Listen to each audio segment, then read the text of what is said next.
बिस्मिल्लाहिर्रहमानिर्रहीम। आज का हमारा लेक्चर लॉ ऑफ टॉट के टॉपिक न्यूसेंस के हवाले से। इसमें हम डिस्कस करेंगे न्यूसेंस होता है, उसकी definition, meaning, examples, type of nuisance, और इसके अलावा हम ये देखेंगे कि what are the defences available for nuisance.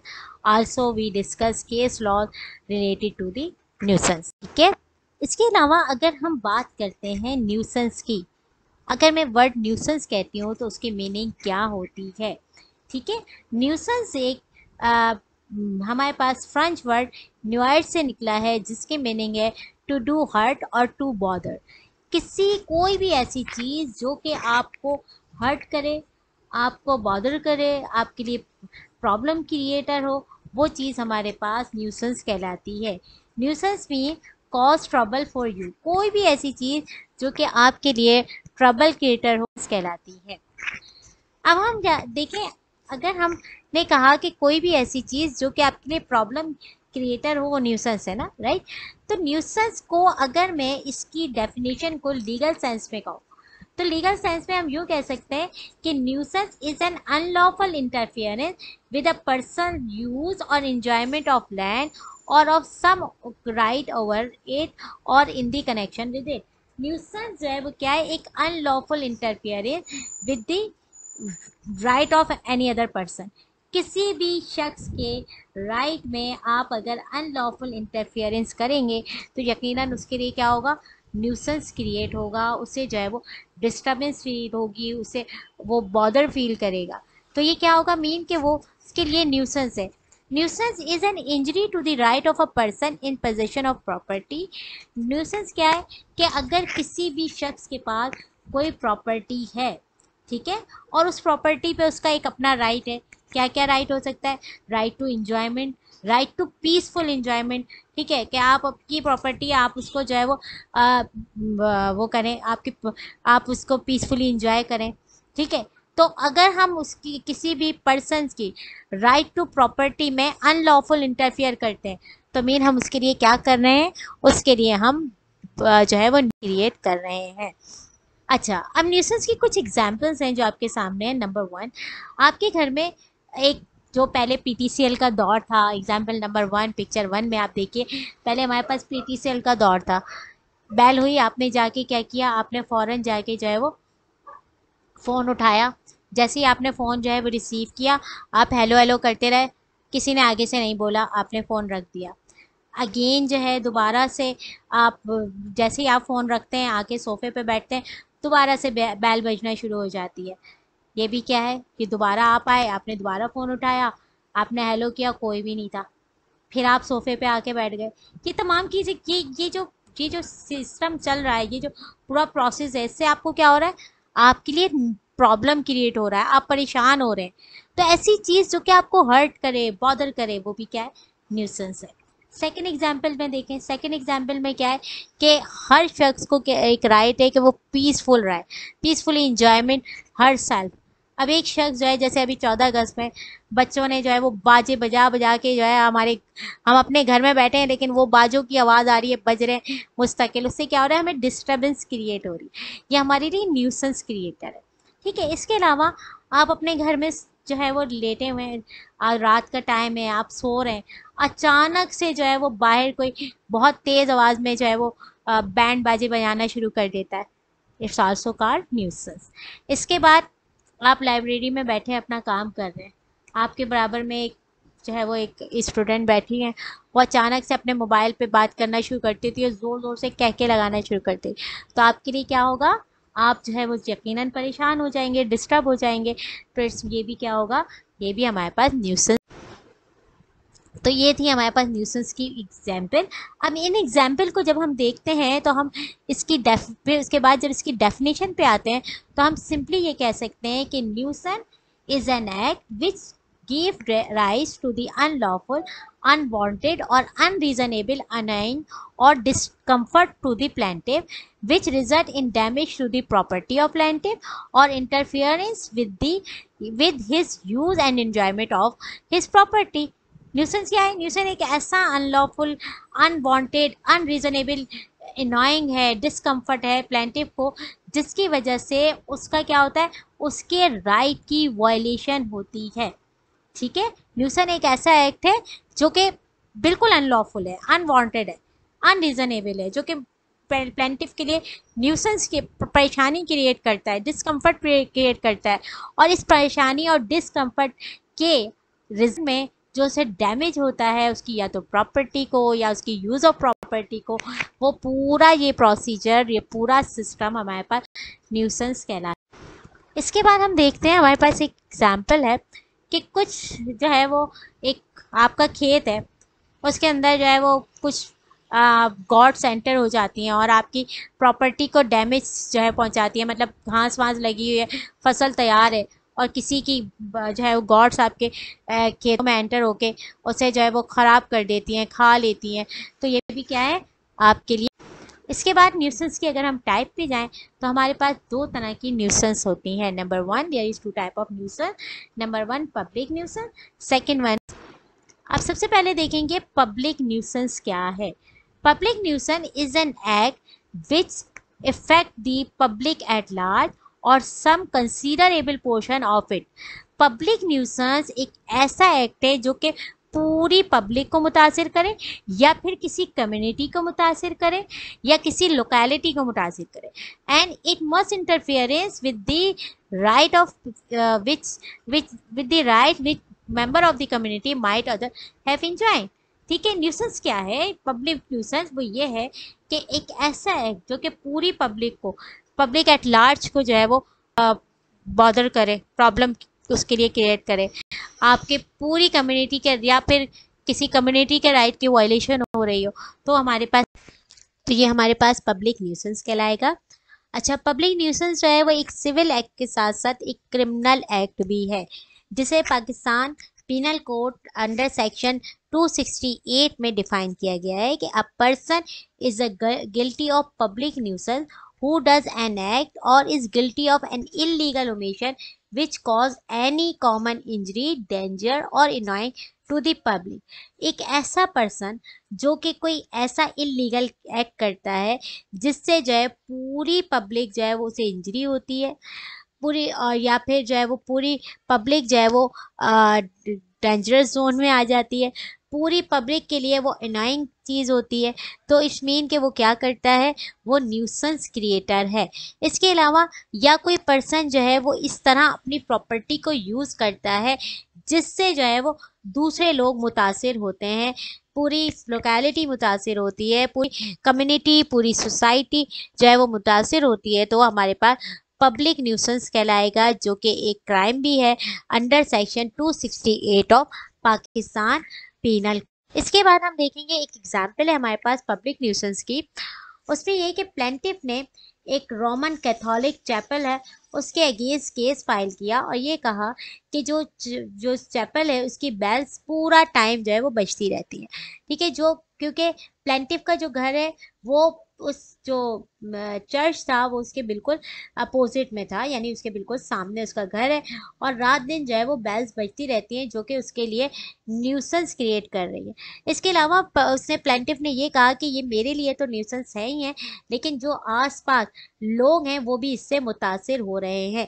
Mean के ये एक जो एक्ट है ये पब्लिक न्यूसेंस में आता है। तो इस कंडीशन में पब्लिक जो प्लेंटिफ था उसे जो है वो एक इंजंक्शन ऑर्डर ग्रांट कर दिया गया, और ये चीज़ साबित हो गई कि जो डिफेंडेंट का ये एक्ट जो है वो पब्लिक न्यूसेंस है, क्योंकि इससे ना सिर्फ प्लेंटिफ बल्कि आसपास के और लोग भी मुतासिर होते हैं। पब्लिक न्यूसेंस की एक और एग्जांपल लेते हैं।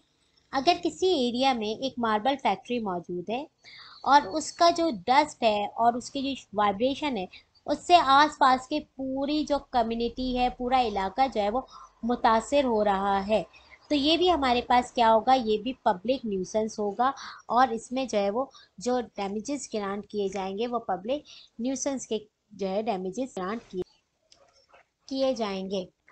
अब है हमारे पास second type of nuisance, that is private nuisance. Private nuisance क्या होता है?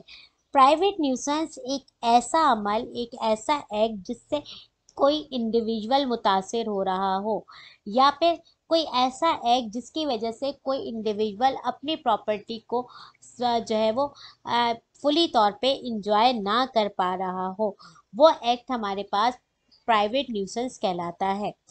प्राइवेट न्यूसेंस में किसी पर्टिकुलर इंडिविजुअल या इंडिविजुअल्स के राइट की वायलेशन हो रही होती है, पूरी पब्लिक मुतासिर नहीं हो रही होती। दोबारा बताऊंगी, प्राइवेट न्यूसेंस में या तो कोई एक इंडिविजुअल मुतासिर होगा या दो तीन लोग जो है वो ज़्यादा से ज़्यादा मुतासिर होंगे, लेकिन पब्लिक एट लार्ज जो है वो मुतासिर नहीं होती। प्राइवेट न्यूसेंस में जो रेमेडी मिलती है वो हमें सिविल एक्शन है, यानी सिविल रेमेडी मौजूद है। जबकि पब्लिक न्यूसेंस में मैंने आपसे कहा कि पब्लिक न्यूसेंस में आपके पास जो है वो रेमेडी भी मौजूद है। अच्छा, एक एग्जाम्पल है हमारे पास प्राइवेट न्यूसेंस की, वो ये है कि एक शख्स अपने ड्राइंग रूम में बैठ के एक बुक रीड कर रहे हैं, ठीक है। अचानक से दूसरा शख्स आता है, उनके सर पे ड्रम बजाना शुरू कर देता है। तो ठीक है, तो ये भी क्या है हमारे पास, ये भी हमारे पास प्राइवेट न्यूसेंस कहलाएगा। इसके बाद क्योंकि जब वो ड्रम बजा रहे हैं तो उसे एक ही शख्स जो है वो मुतासिर हो रहा है, पूरी जो है वो पब्लिक मुतासिर नहीं हो रही है।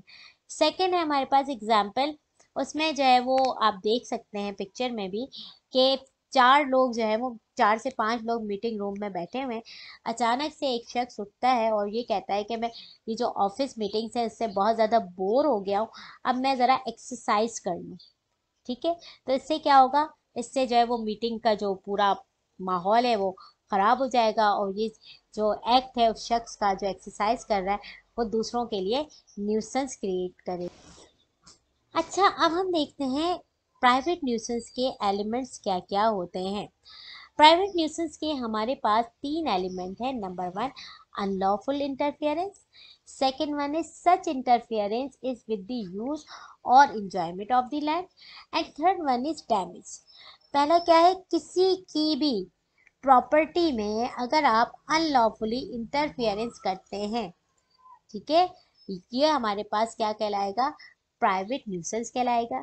सेकेंडली ये कि वो जो इंटरफेरेंस आपने की है उसकी वजह से कोई शख्स अपनी प्रॉपर्टी को जो है वो यूज ना कर पा रहा हो, या फिर उसने अपनी प्रॉपर्टी यूज तो कर रहा है लेकिन अब उसके जो प्रॉपर्टी पे वो कंप्लीट राइट है, वो अपने प्रॉपर्टी पे कंप्लीट राइट जो है वो नहीं जो है वो इंजॉय कर पा रहा, तो ये भी हमारे पास क्या कहलाएगा, प्राइवेट न्यूसेंस। और थर्ड वन है कि जो भी अनलॉफुल एक्ट हुआ था उसकी वजह से अगर कोई शख्स अपनी प्रॉपर्टी पे जो राइट है वो एंजॉय नहीं कर पा रहा और उसकी वजह से उसे कोई नुकसान हो रहा है, तो ये हमारे पास क्या कहलाएगी, ये 3 एलिमेंट्स मिलके प्राइवेट न्यूसेंस कहलाएंगे। प्राइवेट न्यूसेंस दो तरह से हो सकती है। Private nuisance with respect to property भी हो सकती है और with respect to personal physical हो सकती है। अब हमारे पास फर्स्ट टाइप है private nuisance with respect to the property, यानी प्राइवेट न्यूसेंस किस तरह जो है प्रॉपर्टी को इंजर्ड करती है। इसके लिए एक केस, हमें केस स्टडी करना होगा। डिफेंडेंट जो है वो कोई मैन्युफैक्चरिंग वर्क कर रहा है जिसकी वजह से उसकी जो मशीन्स उसने जो है जो ऑपरेट कर रहा है उनका जो धुआं है, उसका जो फ्लेम है वो प्लेंटिफ के गार्डन की तरफ आता है, और जिसकी वजह से उसके जो गार्डन में जो पौधे लगे हुए हैं, जो दरख्त लगे हुए हैं, वो जल जाते हैं, मुरझा जाते हैं। अब वो कोर्ट में केस फाइल करता है डैमेजेस के लिए कि भाई प्लेंटिफ के काम की वजह से मेरे जो इसका जो धुआं था वो मेरे गार्डन पे आया और मेरी ट्रीज को नुकसान हो गया है, इस कंडीशन में मुझे जो है वो डैमेजेस दिए जाए। तो कोर्ट में ये बात जो है वो कोर्ट इस चीज़ को एग्री करता है और ये कहता है कि बिल्कुल ये एक प्राइवेट न्यूसेंस का केस है जिससे जो है वो प्रॉपर्टी प्लेंटिफ की मुतासिर हुई है, इंजर्ड हुई है, इसमें प्लेंटिफ को जो है वो डैमेजेस दिए। इसके बाद एक सेकंड हमारे पास एक और केस है, वो ये है कि डिफेंडेंट जो कि इस डिफेंडेंट ने क्या किया कि एक दरख्त जो है वो फुटपाथ पे, यानी कि ऐसी जगह जहाँ पे उसका बिल्कुल भी उसको राइट नहीं था कि वो वहाँ पे एक दरख्त को जो है वो उगाता, उसने क्या किया, एक दरख्त जो है वो फुटपाथ के किनारे पे उगा दिया। अब वहां पे जो है उसने जिस जगह पे दरख्त उगाया वो उसके घर का, मतलब उसके अपने घर के सामने उसने दरख्त उगाया है, और वो फुटपाथ भी है। अब वो दरख्त जब बड़ा हो जाता है उसकी जड़ें जो है वो दूसरी बिल्डिंग पे भी, बिल्डिंग तक पहुंच जाती हैं, जिससे जो है दूसरी बिल्डिंग को क्रैक्स पड़ने, बिल्डिंग में क्रैक्स पड़ना स्टार्ट हो जाते हैं। तो ये भी जो है वो क्या होगा, प्राइवेट न्यूसेंस कहलाएगा। इसके बाद है private nuisance with respect to physical discomfort. जब भी हम private nuisance with respect to physical discomfort की बात करते हैं तो इसमें हमारे पास दो इसेंशियल्स कंडीशंस हैं। अगर वो कंडीशंस फुलफिल हो जाएंगी तो हम ये कहेंगे कि ये न्यूसेंस है, अदरवाइज वो न्यूसेंस नहीं कहलाएगा। नंबर वन कंडीशन है in excess of the natural and ordinary cause of enjoyment of the property.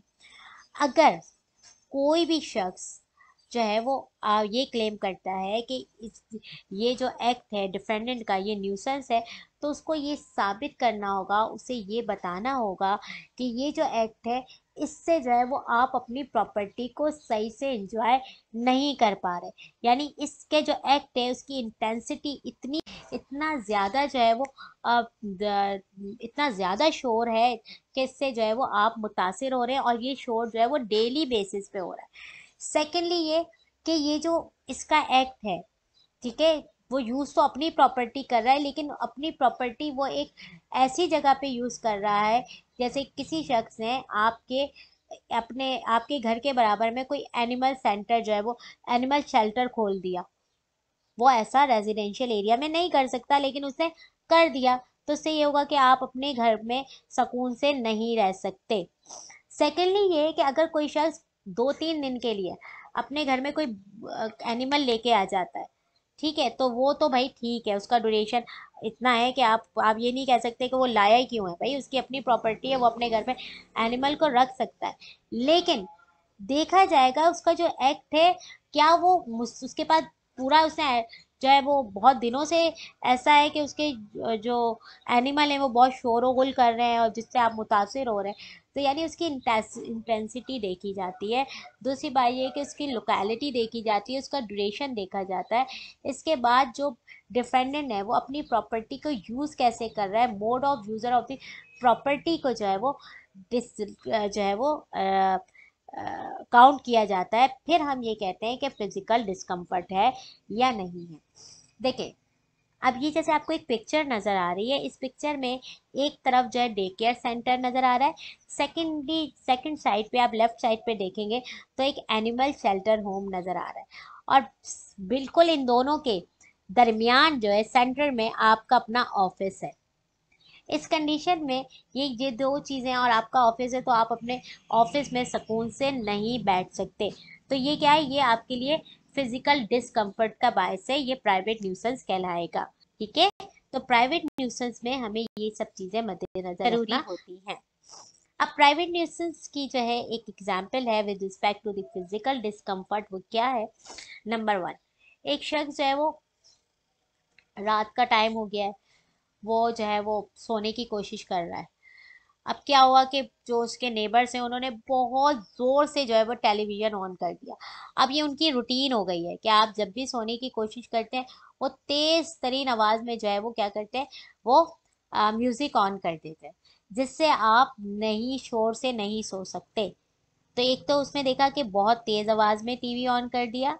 Secondly ये कि ये ड्यूरेशन क्या है, डेली बेसिस पे हो रहा है। और थर्ड वन इज के ये जो एक्ट है क्या वो जस्टिफाई है, वो ऐसा कर सकते हैं या नहीं। तो इसमें ये तमाम चीज़ें देख के हम ये कह सकते हैं कि ये फिजिकल डिस्कम्फर्ट का केस है। सेकेंडली, आप देखिएगा कि आपके घर के सामने कोई आए और जो है वो गार्बेज डाल के चला जाए, रोज़ाना डेली बेसिस पे। आप सुबह उठें, आपने देखा आपके घर के सामने जो है ना एक बहुत बड़ा गार्बेज का जो है वो शॉपर रखा हुआ है, आपने एक दिन तो हटा दिया, दूसरे दिन भी, लेकिन फिर ये रूटीन हो जाएगी, तो ये भी आपके लिए पब्लिक न्यूसेंस है with respect to the physical discomfort. इसके बाद एक और एग्जाम्पल है, वो ये है कि प्लेंटिफ ने केस फाइल किया कि भाई मेरे जो फ्लोर के नीचे वाला फ्लोर है ना उसमें एक शख्स अपने फ्लैट को, जो रेजिडेंशियल फ्लैट है, उससे जो है वो रेस्टोरेंट में कन्वर्ट कर रहा है। ठीक है, यानी उस फ्लैट को रेस्टोरेंट बना रहा है। अगर वो फ्लैट को रेस्टोरेंट बना देता है तो उसकी जो हीट होगी और जो उसकी स्मेल होगी, वो उससे जो है वो न्यूसेंस क्रिएट होगा। तो कोर्ट ने फिर ये ऑर्डर दिया कि कोई भी शख्स प्राइवेट, जो उसका प्राइवेट रेजिडेंशियल फ्लैट है, उसे रेस्टोरेंट में कन्वर्ट नहीं करेगा। Thank you so much. ये था मेरा आज का लेक्चर। आई होप कि आप लोगों को पसंद आएगा। मैं बहुत शिद्दत से इंतज़ार करती हूँ कि अपने कमेंट सेक्शन में मुझे अपनी राय से ज़रूर ज़रूर आगाह किया करें। ठीक है, अपना ख्याल रखा करें। अल्लाह।